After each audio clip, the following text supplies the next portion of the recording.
से जुड़ी हुई बड़ी खबर आपको देते हैं, जो श्रीनगर के बाद अब दिल्ली पहुंचे हुए हैं। श्रीनगर से अमित शाह दिल्ली पहुंच चुके हैं।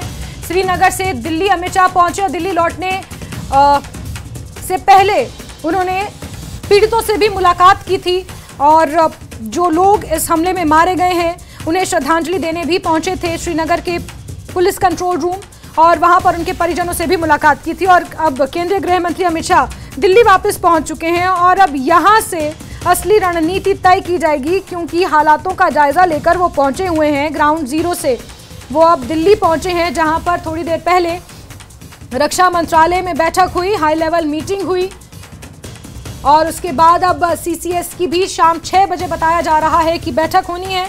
उस बैठक में भी प्रधानमंत्री नरेंद्र मोदी के साथ साथ गृह मंत्री अमित शाह, रक्षा मंत्री, वित्त मंत्री शामिल होंगे और ये बैठक आयोजित की जाएगी। विदेश मंत्री भी उस बैठक का हिस्सा होंगे और गृह मंत्री अमित शाह पहुंचे हुए हैं श्रीनगर से वापस दिल्ली। और बीते कल जैसे ही ये आतंकवादी हमले की जानकारी मिली थी, प्रधानमंत्री नरेंद्र मोदी और गृह मंत्री की फोन पर बातचीत हुई। तुरंत आदेश हुआ कि आप श्रीनगर चले जाएं। उपराज्यपाल मनोज सिन्हा ने उन्हें श्रीनगर एयरपोर्ट पर रिसीव किया, वो वहां पहुंचे और उसके बाद ताबड़तोड़ बैठकों का सिलसिला शुरू हुआ, जिसके बाद गृह मंत्री अमित शाह ने आज सुबह पुलिस ग्राउंड पहुंचकर, पुलिस कंट्रोल रूम पहुंचकर श्रीनगर में जो मारे गए हैं इस हमले में उन्हें श्रद्धांजलि दी, उनके परिवार वालों से मुलाकात की, ढांढस बंधाया। उसके बाद वो पहलगाम भी गए, जहां पर उन्होंने घटनास्थल का भी दौरा किया और जहां पर यह आतंकवादी हमला हुआ बिल्कुल उसी स्थान पर पहुंचे और वहां पर किस तरह से सुनियोजित तरीके से इस हमले को अंजाम दिया गया होगा इसका जायजा लिया। यतेंद्र मेरे सहयोगी ज्यादा जानकारियों के साथ ऑनलाइन पर मौजूद हैं। यतेंद्र, श्रीनगर से दिल्ली पहुंच चुके हैं अमित शाह और क्योंकि बहुत सारी जानकारियां जुटाकर वहां से पहुंचे हैं, बैठ के करके वहां से पहुंचे, क्या हम ये उम्मीद करें कि दिल्ली में अब इसको लेकर एक व्यापक रणनीति बनाई जाएगी और पहलगाम हमले जिसके बदले की मांग की जा रही है उसे बहुत जल्द अब देश देखेगा?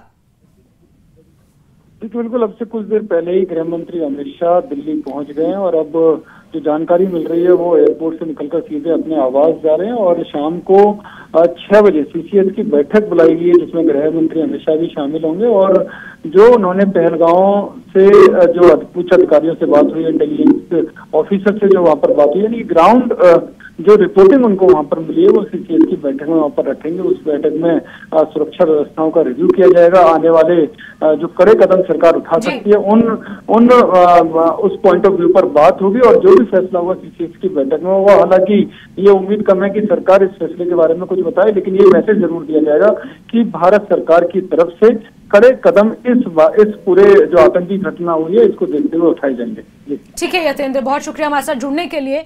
तो अब कड़े कदम भारत द्वारा उठाए जाएंगे, जाहिर सी बात है, क्योंकि पूरे देश भर में इसको लेकर एक उबाल है, आक्रोश है और ये ऐसा हमला है जिसने पूरी दुनिया को कहीं ना कहीं दहला कर रख दिया है और पूरी दुनिया में इस हमले की चर्चा हो रही है।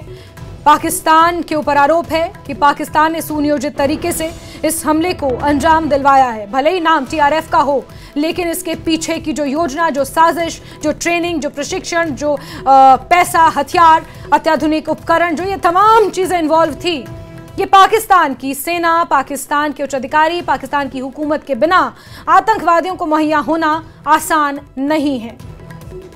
और यही कारण है कि पाकिस्तान का नाम इस हमले में सामने आया है और जो कुछ वीडियोस रावलपिंडी से, पाकिस्तान से जो कुछ वीडियो सामने आए हैं वो ये बयां करते हैं कि बहुत लंबे समय से इसकी साजिश रची जा रही थी।